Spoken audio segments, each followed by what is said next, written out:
Peuple de Dieu, shalom. Que la paix du Seigneur soit avec vous.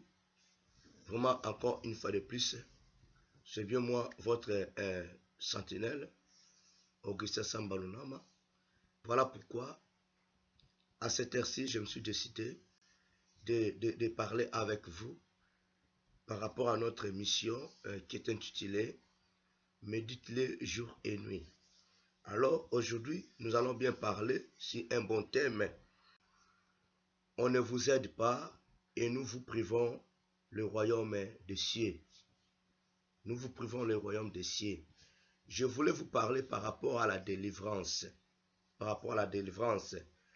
Pas pour te faire la délivrance là où tu es, mais je voulais souligner quelque chose.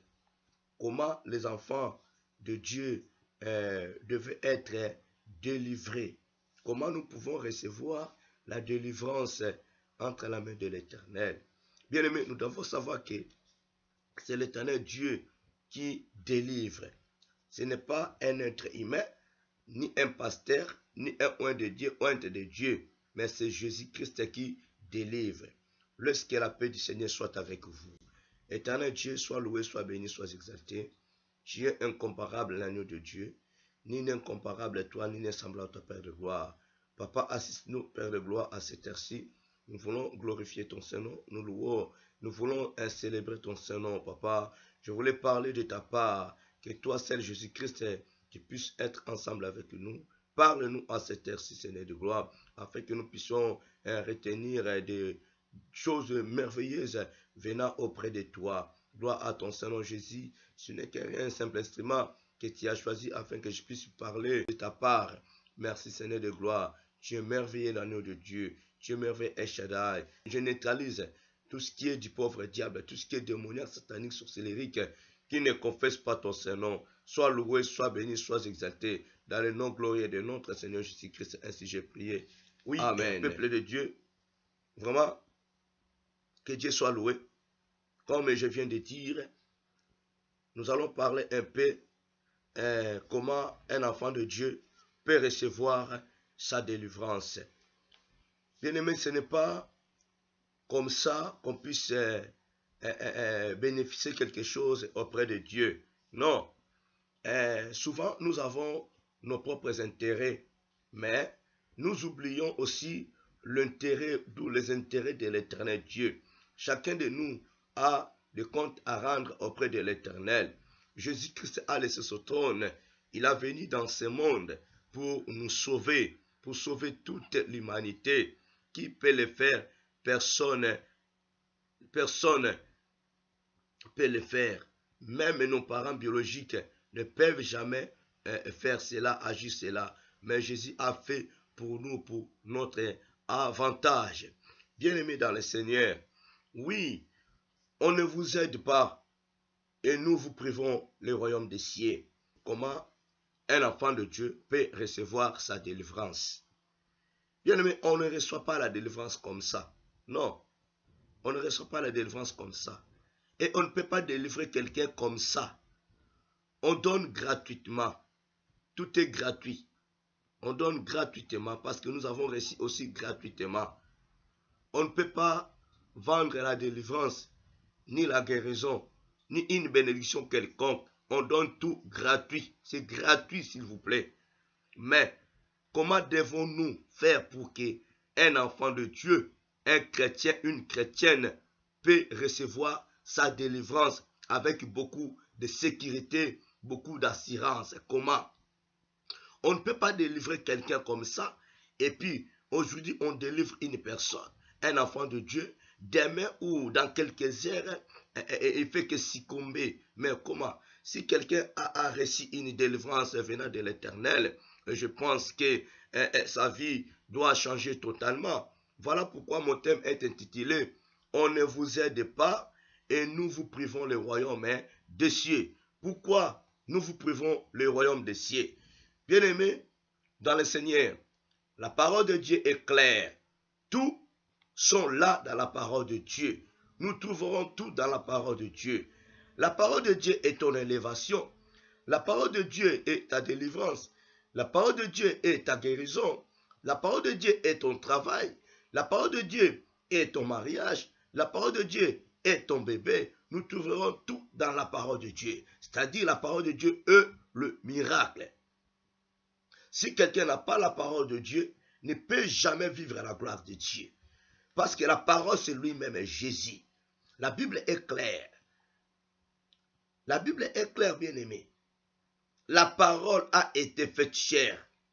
Au commencement était la parole. La parole était avec Dieu. La parole était Dieu. Lisons dans Jean chapitre 1er. Nous les verrons. Mais comment se fait-il, bien-aimé? Tu cherches la délivrance. Un pasteur veut te délivrer. Avec tes négativités, comment tu peux protéger ta délivrance? Tu cherches ta délivrance. Un pasteur peut te délivrer, veut te délivrer. Mais pendant qu'en toi, tu n'as pas Jésus-Christ dans ta vie, comment tu recevras la guérison ou la délivrance quelconque? Comment tu garderas cela? Tu n'as pas encore reçu Christ dans ta vie comme Seigneur et Sauveur. Tu viens aujourd'hui, on te délivre. Est-ce que bien aimé, tu es capable, tu seras capable de bien protéger cela? Rien du tout, non. C'est pratiquement impossible. Impossible. Bien aimé, on ne vous aide pas. Et nous vous privons le royaume des cieux. Pourquoi je dis que non, on ne vous aide pas? C'est parce que nous ne voulons pas vous faire voir des choses merveilleuses. On vous fait voir des choses passagères, des choses primaires. Alors, qu'est-ce que les Écritures nous disent, mes bien-aimés? D'abord, avant d'aller de lire la parole de Dieu dans l'évangile selon Matthieu au chapitre 6, verset 33, qu'est-ce que la Bible nous dit? Bien-aimés, dans Ésaïe, chapitre 61, verset 1 à 2 seulement. Ésaïe. Je suis là avec ma Bible. Il est écrit, bien-aimé, dans Ésaïe 61, verset 1 à 2. L'Esprit du Seigneur, l'Éternel, est sur moi, car l'Éternel m'a oint pour porter de bonnes nouvelles aux malheureux. Il m'a envoyé pour guérir ceux qui ont le cœur brisé, pour proclamer aux captifs la liberté et aux prisonniers la délivrance, pour publier une année de grâce de l'Éternel et un jour de vengeance de notre Dieu, pour consoler tous les affligés. Bien-aimés, la parole de Dieu est claire. L'Esprit du Seigneur est sur moi. Jésus-Christ est venu accomplir son devoir.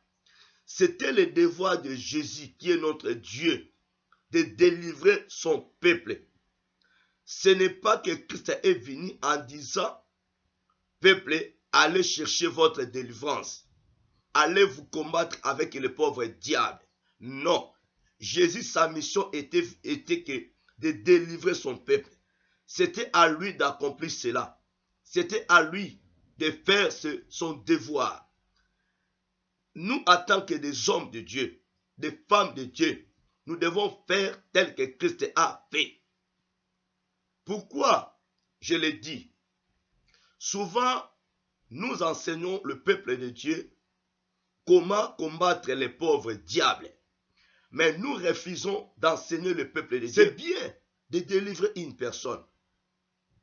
C'est bien. Mais il est beaucoup mieux de faire voir au peuple de Dieu comment il devrait hériter le royaume des cieux. Bien-aimés dans le Seigneur, beaucoup des enfants de Dieu sont contents quand on les enseigne, quand on les envoie d'aller combattre les pauvres diables. Comme je l'ai dit, les 32 dents sont dehors, sont tous contents, contentes. Mais quand on les dit, on les fait voir comment hériter le royaume des cieux. Quand on commence déjà à te faire voir tes négativités, tes péchés à toi, bien-aimé, les figures sont changées totalement. Le peuple de Dieu ne sera jamais content de la personne qui est en train de le faire voir le royaume des cieux, comment hériter le royaume des cieux. Bien-aimé, tu ne peux pas être délivré pendant que tu as tes négativités. Tu ne peux pas être délivré pendant que tu n'as pas encore reçu Christ dans ta vie comme Seigneur et Sauveur. Tu ne peux pas être délivré pendant que la parole de Dieu n'habite pas à toi. Cette parole, c'est Jésus. La Bible déclare, la parole de Dieu est claire. L'Esprit du Seigneur, l'Éternel, est sur moi. Jésus est venu pour annoncer la bonne nouvelle. Bien-aimé, écoute-moi. Est sur moi. Car l'Éternel m'a oint pour porter des bonnes nouvelles. Ça, c'est un. Porter la bonne nouvelle. Avant qu'il y ait la délivrance, il faut d'abord la bonne nouvelle. Il faut que la personne, le captif, puisse embrasser la parole. Les prisonniers puissent embrasser la parole. C'est ça notre première mission. C'est la parole qui délivre. C'est la parole qui fait bouger. C'est la parole qui brise. La parole est l'onction. La parole est l'onction, bien-aimé. Si tu n'as pas l'onction, tu ne peux pas réussir dans ta vie chrétienne. Il faut qu'on puisse d'abord t'enseigner, te faire voir les Écritures. La délivrance vient après. C'est dans la parole que nous trouverons la délivrance. La parole de Dieu est claire, n'est pas vraiment compliquée. Car l'Éternel m'a oint pour porter la bonne nouvelle aux malheureux. Il m'a envoyé pour guérir ceux qui ont le cœur brisé, pour proclamer aux captifs la liberté et aux prisonniers la délivrance. D'abord la parole. La parole est très importante. Avant de délivrer une personne bien-aimée, enseigne d'abord la personne la parole. Il faut enseigner. Si tu ne fais pas voir à la personne Jésus, bien-aimé, tu fais absolument rien. Voilà pourquoi j'ai dit, on ne vous aide pas. Nous vous privons le royaume des cieux. Quelqu'un qui est sale, tu le délivres ou tu la délivres, bien-aimé, avec ces saletés, rien ne passera. Si Jésus vient dans la nuit, tu fais que délivrer une personne aujourd'hui. Même si tu fais délivrer une personne à cette heure-ci, Jésus se représente là. Où tu iras? Toi qui viens de recevoir la délivrance, avec ta position négative, où tu iras? Où tu iras? Tu ne vois pas que non, tu seras perdant. Bien-aimé, Jésus n'a pas envoyé son peuple d'aller combattre les pauvres diables. D'où d'aller chercher la délivrance eux-mêmes. C'était à Jésus d'accomplir sa mission, de délivrer, d'annoncer la bonne nouvelle, de délivrer, de libérer les captifs, de libérer les prisonniers, de guérir les malades, de délivrer. Mais aujourd'hui, qu'est-ce que nous constatons? Toi, en tant qu'homme de Dieu, femme de Dieu, tu as été oint par le Seigneur Jésus, premièrement pour annoncer la bonne nouvelle, deuxièmement pour délivrer. D'abord, ce n'est pas nous qui délivrons, c'est Christ qui délivre. L'onction est de Dieu. Mais ce que nous remarquons aujourd'hui, bien-aimés, c'est catastrophe. Nous n'arrivons pas à prêcher la parole de Dieu. Nous n'arrivons pas à prêcher la parole de Dieu. Mais directement la délivrance, il faut d'abord enseigner. Il faut que peut-être tu me poseras la question. Mais la parole nous dit que dans Ephésiens 6, revêtez-vous, prenez les armes spirituelles dont Christ nous a données. Qu'entendez-vous des armes spirituelles? Qu'entendez-vous les armes spirituelles? Qu'est-ce que cela nous dit? Qu'est-ce que cela nous dit? Les armes spirituelles. Je n'en disconviens pas. Avant d'arriver là-bas, bien-aimé, lisons dans Matthieu chapitre 6. Matthieu chapitre 6, je ne serai pas long. Matthieu chapitre 6, verset 33 seulement. On nous dit ceci. Cherchez premièrement le royaume et la justice de Dieu. Et toutes ces choses vous seront données par-dessus. cherchez premièrement le royaume et la justice de Dieu. Et toutes ces choses vous seront données par-dessus. Quand on vous dit toutes ces choses vous seront données par-dessus, y compris la délivrance. La délivrance est là-dedans. Le mariage est là. Les enfants sont là. Ton travail est là. Ton élévation est là. Mais le problème est que de chercher premièrement les royaumes et la justice de Dieu. Oui, tu souffres. Rien ne marche. Je te conseillerais de chercher premièrement les royaumes et la justice. Si tu es juste, bien-aimé, c'est Jésus qui te délivrera. Si tu cherches la justice, Jésus te délivrera. Mais toi, tu ne cherches pas le royaume. Pendant que tu cherches la terre, ainsi que l'injustice, tu cherches le royaume de cette terre. Tu cherches le royaume actuel, ainsi que l'injustice, qui te délivrera. Parce que toutes ces choses vous seront données par-dessus. La délivrance est là. La liberté est là-dedans. La première des choses, de chercher les royaumes et la justice de Dieu. C'est très important. Mes bien-aimés, mes chers compatriotes, mes chers collègues, mes chers compagnons, enseignons d'abord le royaume et la justice de Dieu au peuple de Dieu. Faisons voir au peuple de Dieu le royaume de Dieu. C'est très important.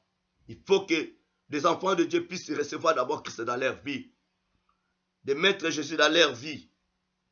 De laisser la place en Jésus-Christ. Quelqu'un qui est délivré, Jésus n'habite pas en lui. Quelqu'un qui est délivré n'a pas la maturité.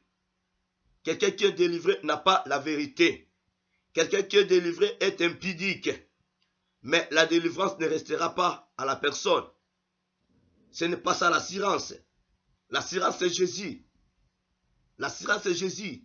Et n'oublions pas, la délivrance c'est Jésus. Oui. La délivrance c'est Jésus. C'est Jésus qui te délivrera.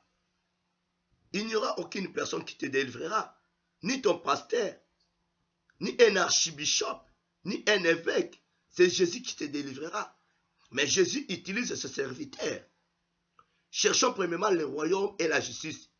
N'allons pas à l'église pour chercher un pasteur, ni un archibishop, ni un pasteur que Dieu est en train d'utiliser puissamment. Va chercher Jésus. Va chercher Jésus. Va chercher le royaume de Dieu et sa justice. C'est ça que Dieu veut. Là, tu seras délivré. Là, on ne vous aide pas. Nous vous privons le royaume des cieux. Je suis clair, bien-aimé. Allons rapidement dans Ephésiens chapitre 6. Ephésiens chapitre 6. Ephésiens chapitre 6. Je suis là. En commençant seulement par le verset 13. Dans le verset 13, on dit ceci. C'est pourquoi, prenez toutes les armes de Dieu, afin de pouvoir résister dans le mauvais jour et tenir ferme après avoir tout surmonté. Tenez donc ferme. Ayez à vos reins la vérité pour sentir. Revêtez la cuirasse de la justice. Mettez pour chaussure à vos pieds les ailes que donne l'évangile de paix. Prenez par-dessus tout cela le bouclier de la foi avec lequel vous pourrez éteindre tous les traits enflammés du malin. Prenez aussi le casque du salut et l'épée de l'esprit qui est la parole de Dieu. Faites en tout temps par l'esprit toutes sortes de prières et de supplications. Veillez à cela avec une entière persévérance et priez pour tous les saints. Voici les armes spirituelles dont Christ nous a présentées. Quelles sont maintenant ces armes? Quelles sont ces armes, bien-aimés? Comment devons-nous pratiquer ces armes? Quelles sont ces armes? Point d'interrogation. Comment devons-nous utiliser cela? On nous dit les armes de Dieu. Ce sont des armes spirituelles. Ce ne sont pas des armes physiques comme ça. Voilà pourquoi dans vos églises, on vous envoie d'aller chercher des armes. Écoute, je me suis rencontré avec une sœur. Elle était en train de combattre, si c'est un démon, je ne sais pas moi, en prenant le couteau dans sa cuisine. La sœur a tenu le couteau par sa main en disant que toi, Satan, aujourd'hui tu vas voir. Tu vas voir. Oh, que Satan esprit, diable est esprit.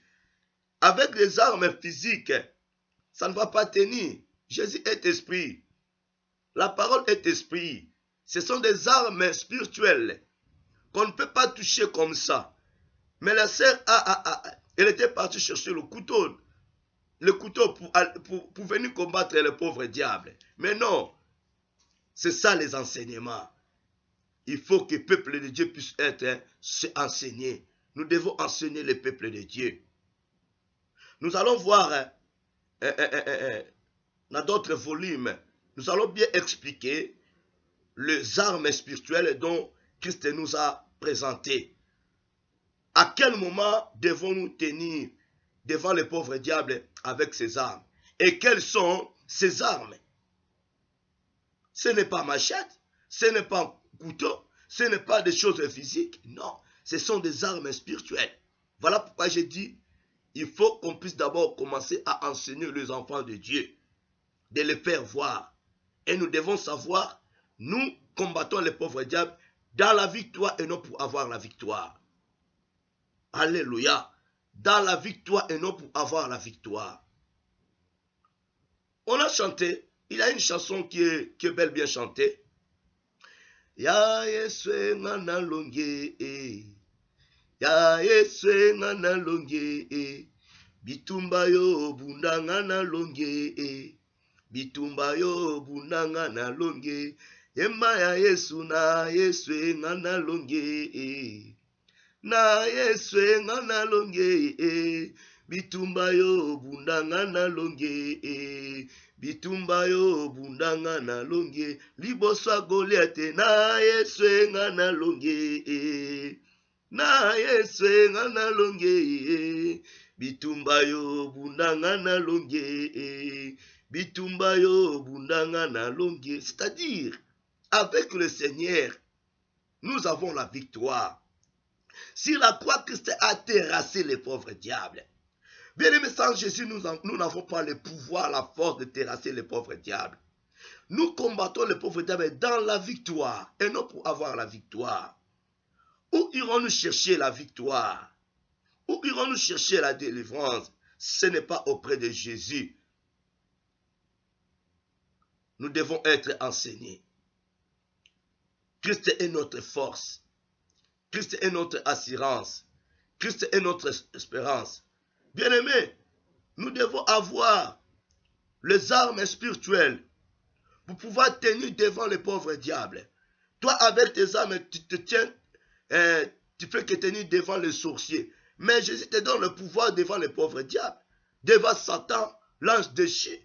Tu perds ton temps pour aller combattre un sorcier de votre famille, pour aller combattre un sorcier de votre quartier.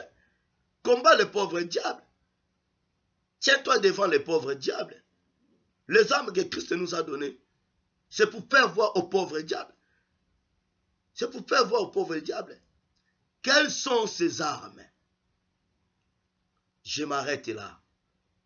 Nous allons voir d'autres volumes et nous allons continuer par rapport à ces messages à Éphésiens chapitre 6. Nous allons découvrir les armes spirituelles. Comment devons-nous manipuler cela? Comment devons-nous manier cela? Comment devons-nous manier cela? Les armes spirituelles. Les armes spirituelles, bien-aimés. Ce ne sont pas des armes physiques. Ce sont des armes spirituelles. Que la paix du Seigneur soit avec vous. Amen.